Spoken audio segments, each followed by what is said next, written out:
ಇನ್ನೇನು ಚುನಾವಣೆಗೆ ಕೇವಲ 2 ತಿಂಗಳು ಬಾಕಿ ಇರುವಾಗಲೇ ಮೋದಿ ಹೊಸ ಬ್ರಹ್ಮಾಸ್ತ್ರವನ್ನು ಬಿಟ್ಟಿದ್ದಾರೆ. ಇದರಿಂದ ಕಾಂಗ್ರೆಸ್ ಮಾತ್ರವಲ್ಲದೆ ಮುಸ್ಲಿಂ ಸಮುದಾಯದಲ್ಲೂ ದೊಡ್ಡ ಬಿರುಗಾಳಿಯನ್ನೇ ಎಬ್ಬಿಸಿದೆ.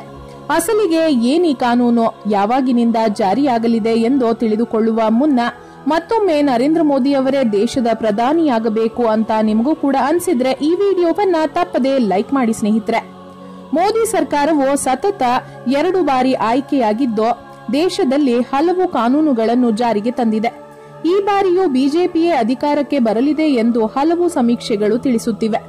ಇನ್ನು ಜಮ್ಮು ಕಾಶ್ಮೀರ್ನಲ್ಲಿ ಆರ್ಟಿಕಲ್ 370 ರದ್ದು ಮಾಡಿದ್ದು, ಅಯೋಧ್ಯೆಯ ರಾಮ ಮಂದಿರ ಕಟ್ಟಿರೋದು, 50 ಕೋಟಿ ಜನರಿಗೆ ಜನ್ಧನ್ ಖಾತೆ ಓಪನ್ ಮಾಡಿರೋದು, ದೊಡ್ಡ ದೊಡ್ಡ ಏರ್ಪೋರ್ಟ್ಗಳು ಕಟ್ಟಿರೋದು, ಅಂತಾರಾಷ್ಟ್ರೀಯ ದರ್ಜೆಯ ವಂದೇ ಭಾರತ್ ಟ್ರೈನ್ಗಳನ್ನು ತಂದಿರೋದು, ಹೊಸ ರೋಡ್ಗಳು ನಿರ್ಮಾಣ, ಈ ರೀತಿ ಹೇಳ್ತಾ ಹೋದರೆ ಲಿಸ್ಟ್ ನಿಲ್ಲೋದೇ ಇಲ್ಲ.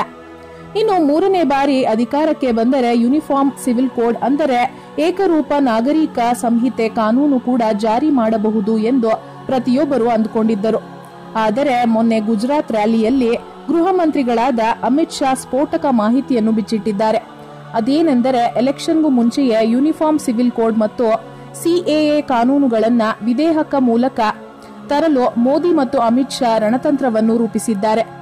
ಇತ್ತೀಚೆಗಷ್ಟೇ ಬಿಜೆಪಿ ಆಡಳಿತವಿರುವ ಉತ್ತರಾಖಂಡ್ ಮತ್ತು ಅಸ್ಸಾಂನಲ್ಲಿ ಯೂನಿಫಾರ್ಮ್ ಸಿವಿಲ್ ಕೋಡ್ ಜಾರಿಯಾಗಿದೆ.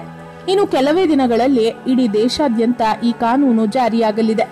ಈ ಕಾನೂನು ಜಾರಿಯಾದರೆ ಮುಸ್ಲಿಮರು ತಮಗೆ ಇಷ್ಟ ಬಂದಂತೆ ಮದುವೆಯಾಗುವಂತಿಲ್ಲ ಮತ್ತು ಅವರು ಮದುವೆಯಾದಾಗ ಅದನ್ನ ರಿಜಿಸ್ಟರ್ ನೋಂದಣಿ ಮಾಡಬೇಕಾಗುತ್ತದೆ. ಅಷ್ಟೇ ಅಲ್ಲದೆ ಇನ್ಮುಂದೆ ಡಿವೋರ್ಸ್ ಕೊಟ್ಟಾಗ ಹಿಂದೂ ಧರ್ಮದಲ್ಲಿ ಹೇಗೆ ಗಂಡನ ಆಸ್ತಿಯನ್ನು ಹೆಂಡತಿ ಮಕ್ಕಳಿಗೆ ಸಮಭಾಗ ಮಾಡಿ ನೀಡುತ್ತಾರೋ ಅದೇ ರೀತಿ ಮುಸ್ಲಿಂ ಧರ್ಮದಲ್ಲೂ ಕೂಡ ನೀಡಬೇಕಾಗಿ ಬರುತ್ತದೆ. ಈ ಕಾನೂನು ಜಾರಿ ಮಾಡುತ್ತೇವೆ ಎಂದು ಅಮಿತ್ ಶಾ ರವರು ಹೇಳುತ್ತಿದ್ದಂತೆಯೇ ಹಲವು ಮುಸ್ಲಿಂ ನಾಯಕರಾದ ಅಸಾವುದ್ದೀನ್ ಓವೈಸಿ ಮತ್ತು ಕಾಂಗ್ರೆಸ್ನ ರಾಹುಲ್ ಗಾಂಧಿ ಸೇರಿದಂತೆ ಹಲವು ಕಾಂಗ್ರೆಸ್ಸಿಗರು ಈ ಕಾನೂನನ್ನು ವಿರೋಧಿಸಿದ್ದಾರೆ. America, France, UK, Germany, Italy ದೇಶಗಳಲ್ಲಿ ಮುಸ್ಲಿಮರಿದ್ದರೂ ಕೂಡ ಏಕರೂಪ ನಾಗರಿಕ ಸಂಹಿತೆ ಅಂದರೆ ಯುಸಿಸಿ ಜಾರಿಯಲ್ಲಿದೆ. ಆದರೆ ಜಾತ್ಯತೀತ ದೇಶವಾದ ಭಾರತದಲ್ಲಿ ಯಾಕೆ ಈ ಕಾನೂನಿಲ್ಲ ಅನ್ನೋದೇ ನಮ್ಮ ಪ್ರಶ್ನೆ. ಇನ್ನು ಎಲ್ಲಾ ಜಾತಿ ಧರ್ಮಗಳು ಒಂದೇ ಕಾನೂನು ಪಾಲಿಸಬೇಕೆಂಬುವ ಯೂನಿಫಾರ್ಮ್ ಸಿವಿಲ್ ಕೋಡ್ ಕಾನೂನು ತರುತ್ತಿರುವ ಮೋದಿ ಅವರ ಈ ತೀರ್ಮಾನ ಸರಿ ಇದೆಯಾ? ಹೌದು ಅನ್ನೋ ಹಾಗಿದ್ರೆ ಎಸ್ ಅಂತ, ಇಲ್ಲ ಅನ್ನೋ ಹಾಗಿದ್ರೆ ನೋ ಅಂತ ನಮಗೆ ಕಮೆಂಟ್ ಮಾಡಿ ನಿಮ್ಮ ಅಭಿಪ್ರಾಯವನ್ನ ತಿಳಿಸಿ.